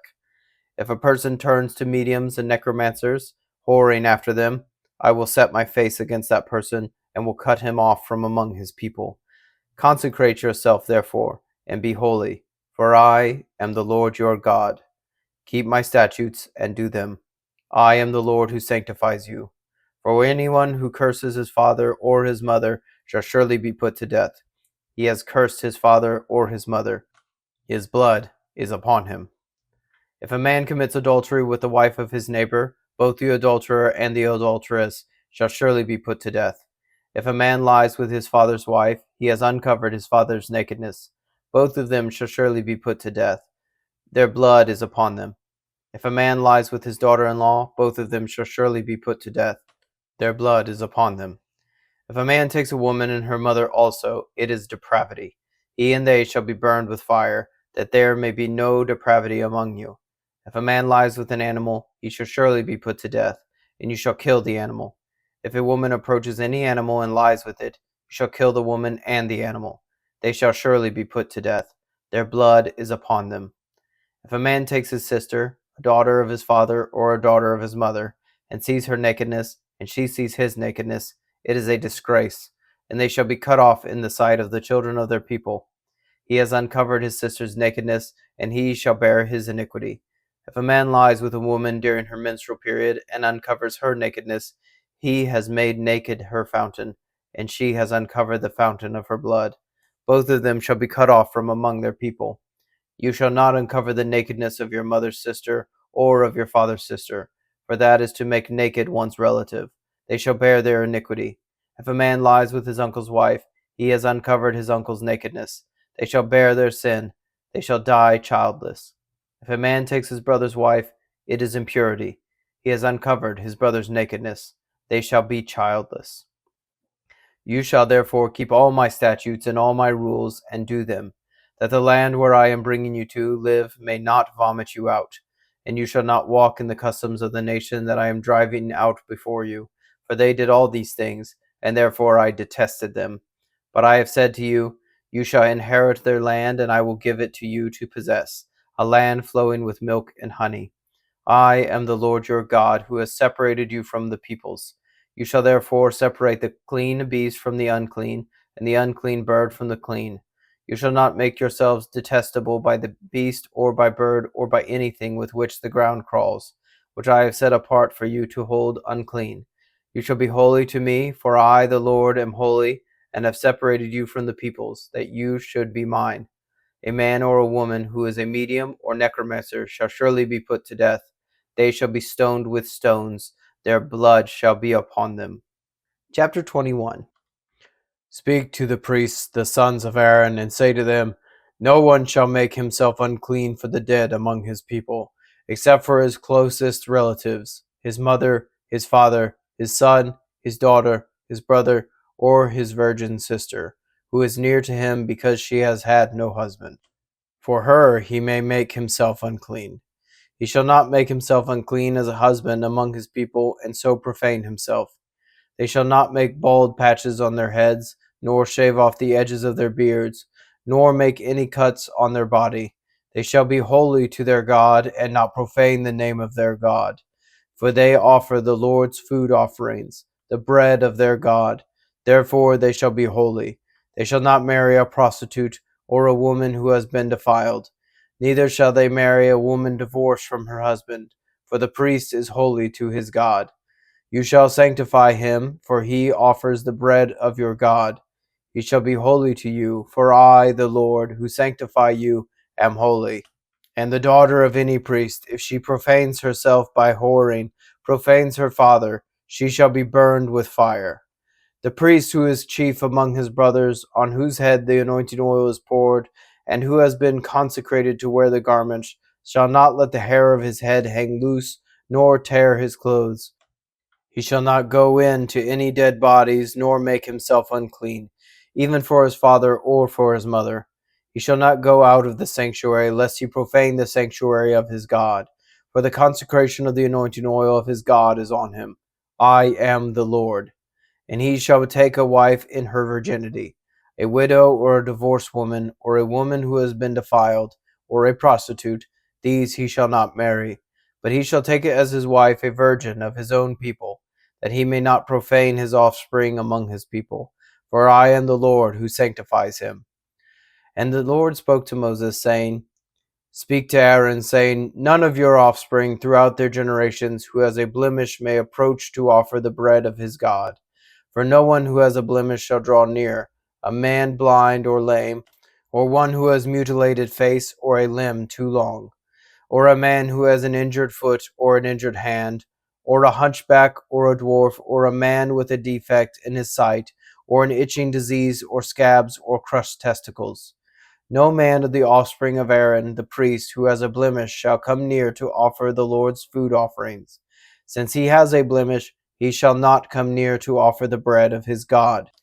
He may eat the bread of his God, both the most holy and of the holy things, but he shall not go through the veil or approach the altar, because he has a blemish, that he may not profane my sanctuaries. For I am the Lord who sanctifies them. So Moses spoke to Aaron and to his sons and to all the people of Israel. Chapter 22. And the Lord spoke to Moses, saying, speak to Aaron and his sons, so they abstain from the holy things of the people of Israel, which they dedicate to them, so that they do not profane my holy name. I am the Lord. Say to them, if any one of all your offspring throughout your generations approaches the holy things that the people of Israel dedicate to the Lord, while he has an uncleanness, that people shall be cut off from my presence. I am the Lord. None of the offspring of Aaron who has a leprous disease or a discharge may eat of the holy things until he is clean. Whoever touches anything that is unclean through contact with the dead, or a man who has had an emission of semen, and whoever touches a swarming thing by which he may be made unclean, or a person from whom he may take uncleanness, whatever his uncleanness may be, the person who touches such a thing shall be unclean until the evening, and shall not eat of the holy things until he has bathed his body in water. When the sun goes down, he shall be clean, and afterward he may eat of the holy things, because they are his food. He shall not eat what dies of itself or is torn by beasts, and so make himself unclean by it. I am the Lord. They shall therefore keep my charge, lest they bear sin for it, and die thereby when they profane it. I am the Lord who sanctifies them. A lay person shall not eat of a holy thing. No foreign guest of the priest or hired worker shall eat of a holy thing. But if a priest buys a slave as his property for money, the slave may eat of it, and anyone born in his house may eat of his food. If a priest's daughter marries a layman, she shall not eat of the contribution of the holy things. But if a priest's daughter is widowed or divorced, and has no children, and returns to her father's house, as in her youth, she may eat of her father's food, yet no lay person shall eat of it. And if anyone eats of a holy thing unintentionally, he shall add the fifth of its value to it, and give the holy thing to the priest. They shall not profane the holy things of the people of Israel, which they contribute to the Lord, and so cause them to bear iniquity and guilt by eating their holy things. For I am the Lord who sanctifies them. And the Lord spoke to Moses, saying, Speak to Aaron and his sons and all the people of Israel, and say to them, When any one of the house of Israel or of the sojourners in Israel presents a burnt offering as his offering for any of their vows or freewill offerings that they offer to the Lord, it is to be accepted for you. It shall be a male without blemish, of the bulls or the sheep or the goats. You shall not offer anything that has a blemish, for it will not be accepted for you. And when anyone offers a sacrifice of peace offering to the Lord to fulfill a vow, or as a freewill offering from the herd or from the flock, to be accepted, it must be perfect. There shall be no blemish in it. Animals blind or disabled or mutilated, or having a discharge or an itch or scabs, you shall not offer to the Lord, or give them to the Lord as a food offering on the altar. You may present a bull or a lamb that has a part too long or too short for a free will offering, but for a vow offering it cannot be accepted. Any animal that has its testicles bruised or crushed or torn or cut, you shall not offer to the Lord. You shall not do it within your land. Neither shall you offer as the bread of your God any such animals gotten from a foreigner. Since there is a blemish in them, because of their mutilation, they will not be accepted for you. And the Lord spoke to Moses, saying, When an ox or sheep or goat is born, it shall remain 7 days with its mother, and from the 8th day on it shall be accepted as a food offering to the Lord. But you shall not kill an ox or a sheep and her young in 1 day. And when you sacrifice a sacrifice of thanksgiving to the Lord, you shall sacrifice it so that you may be accepted. It shall be eaten on the same day. You shall leave none of it until morning. I am the Lord. So you shall keep my commandments and do them. I am the Lord. And you shall not profane my holy name, that I may be sanctified among the people of Israel. I am the Lord who sanctifies you, who brought you out of the land of Egypt to be your God. I am the Lord. Chapter 23. The Lord spoke to Moses, saying, Speak to the people of Israel and say to them, These are the appointed feasts of the Lord that you shall proclaim as holy convocations. They are my appointed feasts. 6 days shall work be done, but on the 7th day is a Sabbath of solemn rest, a holy convocation. You shall do no work. It is a Sabbath to the Lord in all your dwelling places. These are the appointed feasts of the Lord, the holy convocations, which you shall proclaim in the time appointed for them. In the 1st month, on the 14th day of the month at twilight, is the Lord's Passover. And on the 15th day of the same month is the feast of unleavened bread to the Lord. For 7 days you shall eat unleavened bread. On the 1st day you shall have a holy convocation. You shall not do any ordinary work, but you shall present a food offering to the Lord for 7 days. On the 7th day is a holy convocation. You shall not do any ordinary work. And the Lord spoke to Moses, saying, Speak to the people of Israel and say to them, When you come into the land that I give you and reap its harvest, you shall bring the sheaf of the first fruits of your harvest to the priest, and you shall wave the sheaf before the Lord, so that you may be accepted. On the day after the Sabbath the priest shall wave it, and on the day when you wave the sheaf, you shall offer a male lamb 1 year old without blemish as a burnt offering to the Lord. And the grain offering with it shall be 2/10 of an ephah of fine flour mixed with oil, a food offering to the Lord with a pleasing aroma. And the drink of offering with it shall be of wine, a fourth of a hin. And you shall eat neither bread nor grain, parched or fresh, until this same day, until you have brought the offering of your God. It is a statute forever throughout your generations in all your dwellings. You shall count 7 full weeks from the day after the Sabbath, from the day that you brought the sheaf of the wave offering. You shall count 15 days to the day after the 7th Sabbath. Then you shall present a grain offering of new grain to the Lord. You shall bring from your dwelling places 2 loaves of bread to be waved, made of 2/10 of an ephah. They shall be of fine flour, and they shall be baked with leaven, as first fruits to the Lord.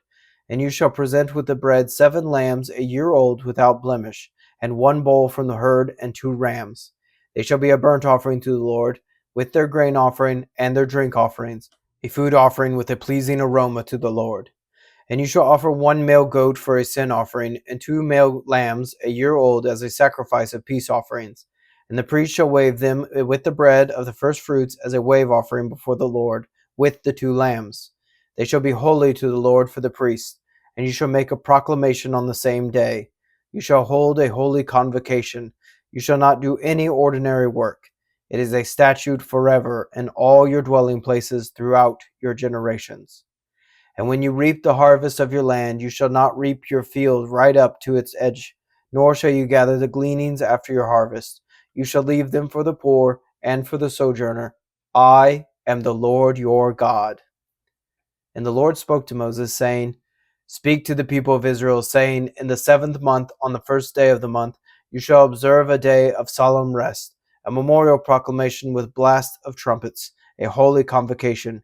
You shall not do any ordinary work, and you shall present a food offering to the Lord. And the Lord spoke to Moses, saying, Now on the 10th day of this 7th month is the day of atonement. It shall be for you a time of holy convocation, and you shall afflict yourselves and present a food offering to the Lord.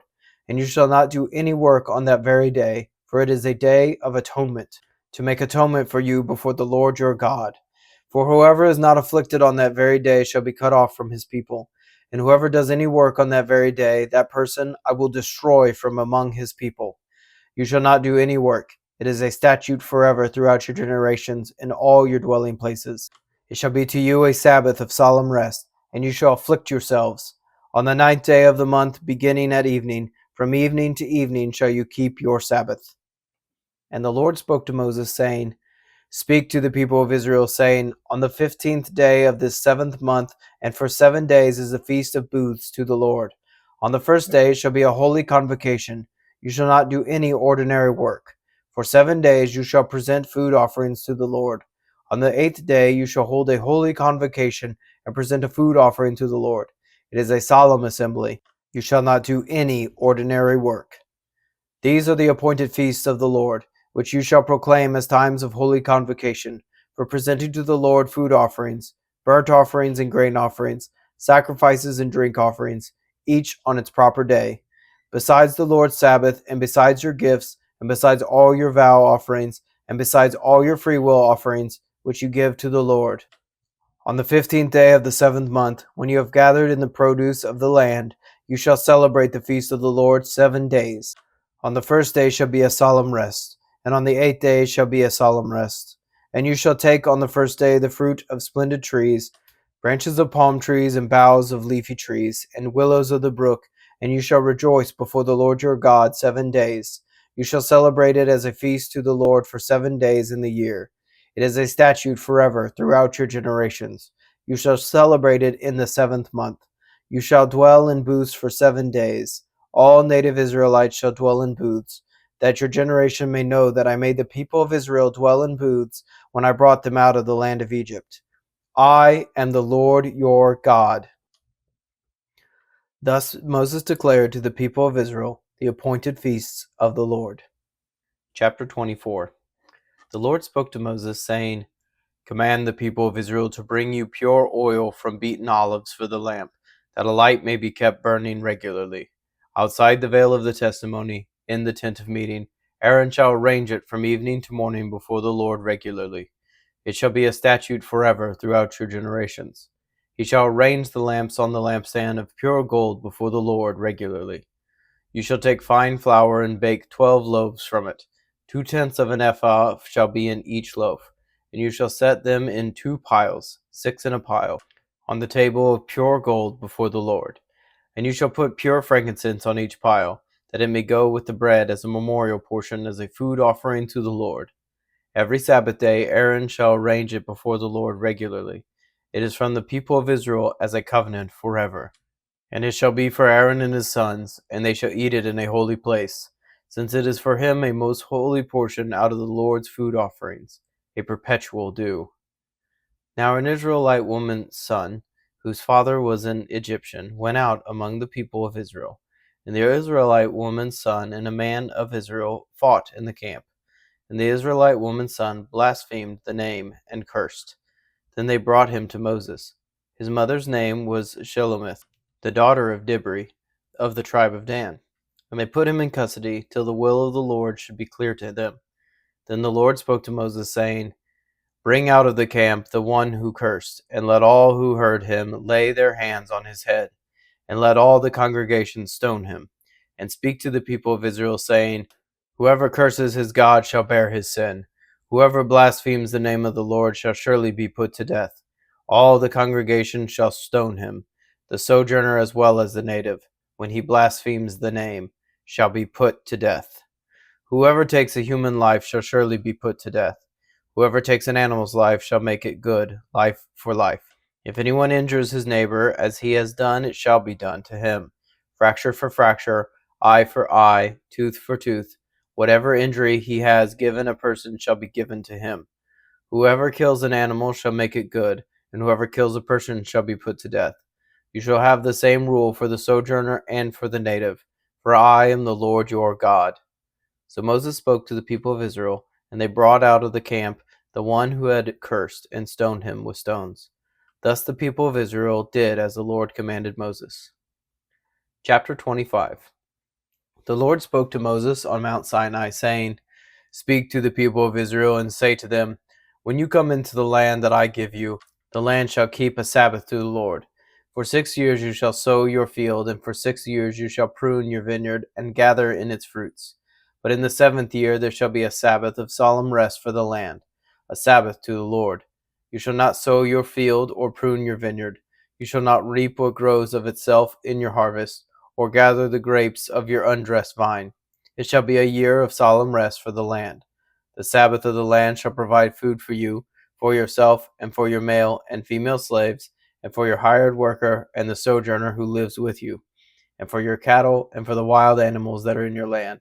All its yield shall be for food. You shall count 7 weeks of years, 7 times 7 years, so that the time of the 7 weeks of 7 years shall give you 49 years. Then you shall sound the loud trumpet on the 10th day of the 7th month. On the day of atonement you shall sound the trumpet throughout all your land, and you shall consecrate the 50th year, and proclaim liberty throughout the land to all its inhabitants. It shall be a jubilee for you, when each of you shall return to his property, and each of you shall return to his clan.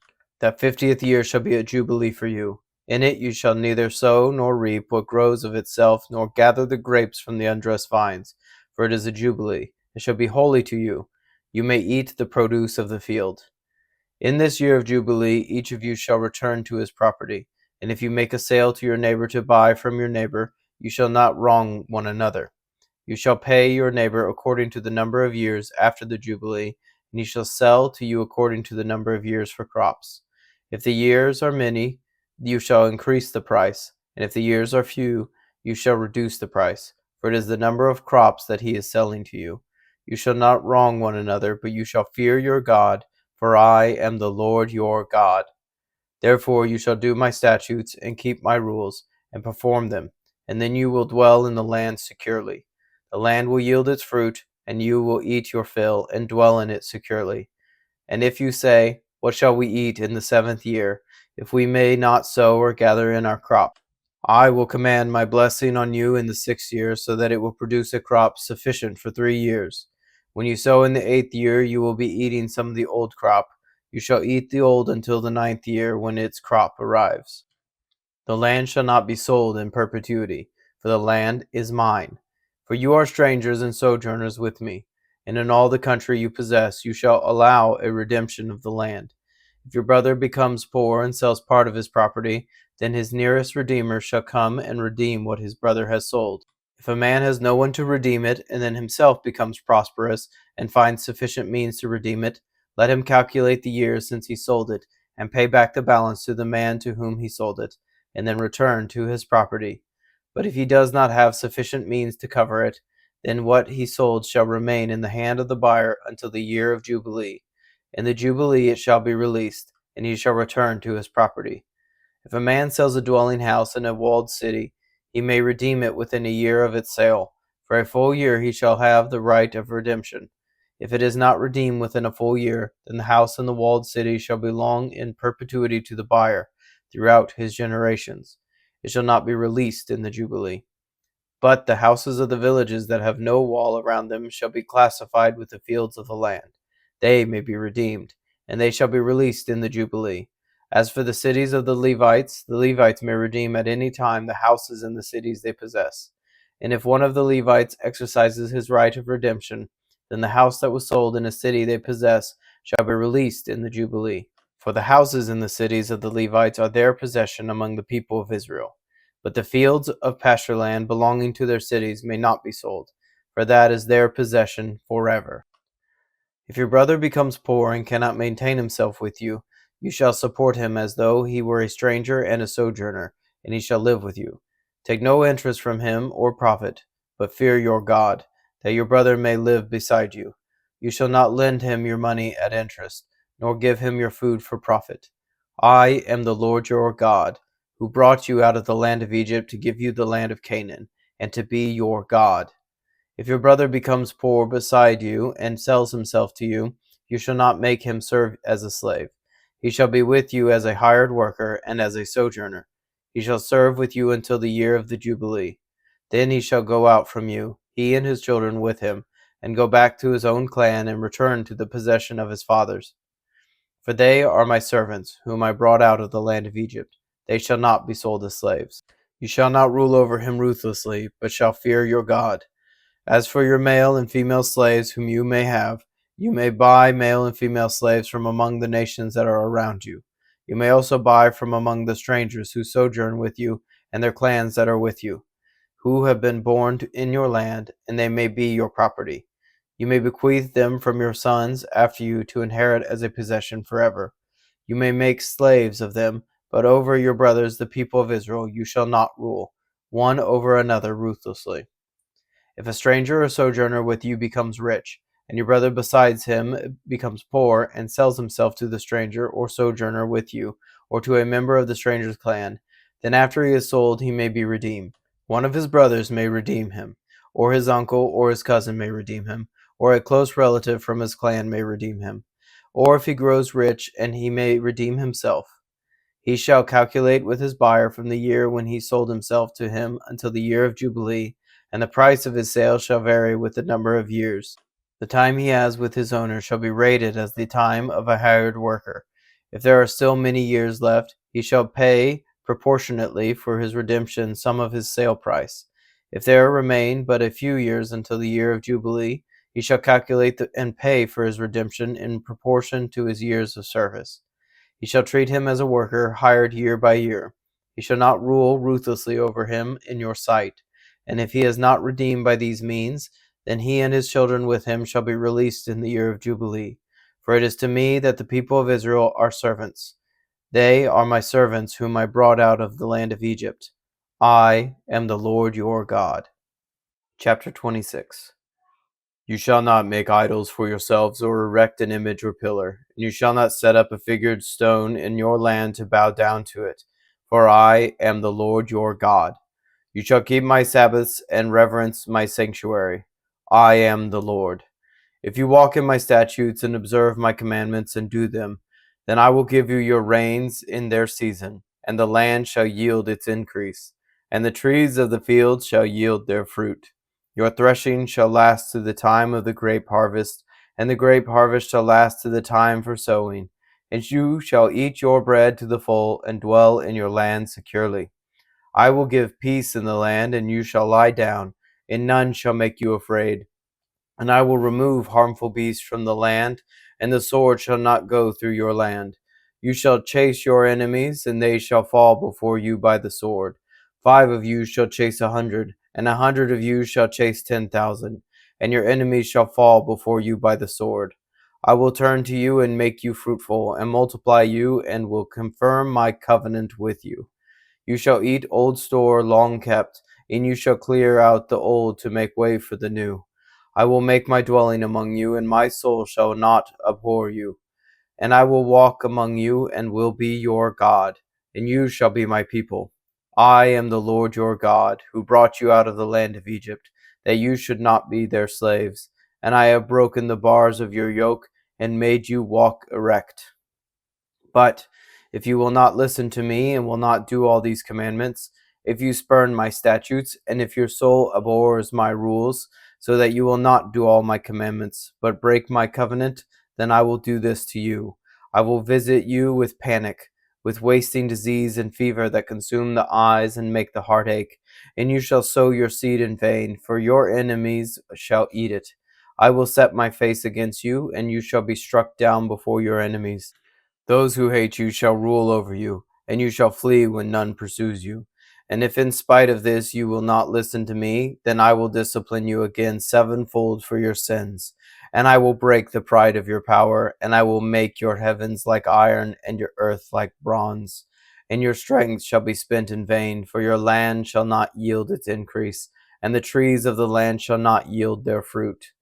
Then, if you walk contrary to me and will not listen to me, I will continue striking you sevenfold for your sins. And I will let loose the wild beasts against you, which shall bereave you of your children and destroy your livestock and make you few in number, so that your roads shall be deserted. And if by this discipline you are not turned to me, but walk contrary to me, then I also will walk contrary to you, and I myself will strike you sevenfold for your sins. And I will bring a sword upon you that shall execute vengeance for the covenant. And if you gather within your cities, I will send pestilence among you, and you shall be delivered into the hand of the enemy. When I break your supply of bread, 10 women shall bake your bread in a single oven, and shall dole out your bread again by weight, and you shall eat and not be satisfied. But if in spite of this you will not listen to me, but walk contrary to me, then I will walk contrary to you in fury, and I myself will discipline you sevenfold for your sins. You shall eat of the flesh of your sons, and you shall eat the flesh of your daughters, and I will destroy your high places, and cut down your incense altars, and cast your dead bodies upon the dead bodies of your idols, and my soul will abhor you. And I will lay your cities waste, and will make your sanctuaries desolate, and I will not smell your pleasing aromas. And I myself will devastate the land, so that your enemies who settle in it shall be appalled at it. And I will scatter you among the nations, and I will unsheath the sword after you, and your land shall be a desolation, and your cities shall be waste. Then the land shall enjoy its Sabbaths as long as it lies desolate. While you are in your enemy's land, then the land shall rest and enjoy its Sabbaths. As long as it lies desolate, it shall have rest, the rest that it did not have on your Sabbaths when you were dwelling in it. And as for those who are left, I will send faintness into their hearts in the lands of their enemies. The sound of a driven leaf shall put them to flight, and they shall flee as one flees from the sword, and they shall fall when none pursues. They shall stumble over one another as if to escape a sword, though none pursues. And you shall have no power to stand before your enemies, and you shall perish among the nations, and the land of your enemies shall eat you up. And those of you who are left shall rot away in your enemies' lands because of their iniquity, and also because of the iniquities of their fathers, they shall rot away like them. But if they confess their iniquity and the iniquity of their fathers in their treachery that they committed against me, and also in walking contrary to me, so that I walked contrary to them, and brought them into the land of their enemies, if then their uncircumcised heart is humbled, and they make amends for their iniquity, then I will remember my covenant with Jacob, and I will remember my covenant with Isaac, and my covenant with Abraham, and I will remember the land. But the land shall be abandoned by them, and enjoy its Sabbath while it lies desolate without them. And they shall make amends for their iniquity, because they spurned my rules, and their soul abhorred my statutes. Yet for all that, when they are in the land of their enemies, I will not spurn them. Neither will I abhor them so as to destroy them utterly and break my covenant with them. For I am the Lord their God. But I will, for their sake, remember the covenant with their forefathers, whom I brought out of the land of Egypt in the sight of the nations, that I might be their God. I am the Lord. These are the statutes and rules and laws that the Lord made between himself and the people of Israel through Moses on Mount Sinai. Chapter 27. The Lord spoke to Moses, saying, Speak to the people of Israel and say to them, If anyone makes a special vow to the Lord involving the valuation of persons, then the valuations of a male from 20 years old to 60 years old shall be 50 shekels of silver, according to the shekel of the sanctuary. If the person is a female, the valuation shall be 30 shekels. If the person is from 5 years old up to 20 years old, the valuation shall be for a male 20 shekels, and for a female 10 shekels.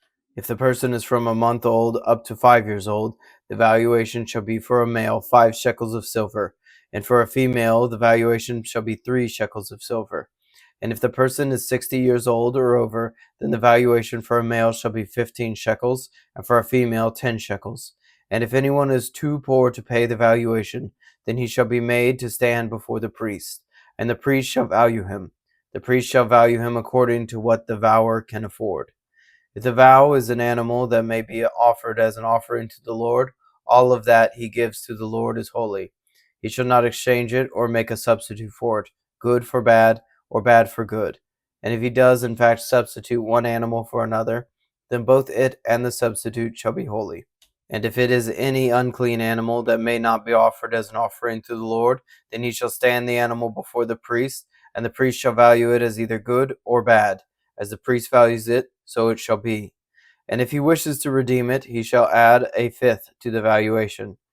When a man dedicates his house as a holy gift to the Lord, the priest shall value it as either good or bad. As the priest values it, so it shall stand. And if the donor wishes to redeem his house, he shall add a fifth to the valuation price, and it shall be his. If a man dedicates to the Lord part of the land that is his possession, then the valuation shall be in proportion to its seed. A homer of barley seed shall be valued at 50 shekels of silver. If he dedicates his field from the year of Jubilee, the valuation shall stand. But if he dedicates his field after the Jubilee, then the priest shall calculate the price according to the years that remain until the year of Jubilee, and a dedication shall be made from the valuation. And if he who dedicates the field wishes to redeem it, then he shall add a fifth of its valuation price, and it shall remain his. But if he does not wish to redeem the field, or if he has sold the field to another man, it shall not be redeemed any more. But the field, when it is released in the Jubilee, shall be a holy gift to the Lord, like a field that has been devoted. The priest shall be in possession of it, if he dedicates to the Lord a field that he has bought, which is not a part of his possession. Then the priest shall calculate the amount of the valuation for it up to the year of Jubilee, and the man shall give the valuation on that day as a holy gift to the Lord. In the year of Jubilee, the field shall return to him from whom it was bought, to whom the land belongs as a possession. Every valuation shall be according to the shekel of the sanctuary. 20 gerahs shall make a shekel. But a firstborn of animals, which is a firstborn, belongs to the Lord. No man may dedicate, whether ox or sheep. It is the Lord's. And if it is an unclean animal, then he shall buy it back at the valuation, and add a fifth to it. Or, if it is not redeemed, it shall be sold at the valuation. But no devoted thing that a man devotes to the Lord, of anything that he has, whether man or beast, or of his inherited field, shall be sold or redeemed. Every devoted thing is most holy to the Lord. No one devoted, who is to be devoted for destruction from mankind, shall be ransomed. He shall surely be put to death. Every tithe of the land, whether of the seed of the land or the fruit of the trees, is the Lord's. It is holy to the Lord. If a man wishes to redeem some of his tithe, he shall add a fifth to it. And every tithe of herds and flocks, every 10th animal of all that pass under the herdsman's staff, shall be holy to the Lord. One shall not differentiate between good or bad, neither shall he make a substitute for it. And if he does substitute for it, then both it and the substitute shall be holy. It shall not be redeemed. These are the commandments that the Lord commanded Moses for the people of Israel on Mount Sinai. Thank you for joining me today in our Bible reading. You can find us on Substack and YouTube at Up+Out Show, or Our Daily Bread, wherever you get your podcasts. Please consider subscribing. If you enjoyed this reading today, please like and share. If you have any thoughts about the verses read, please leave a comment. Thank you, and have a blessed day.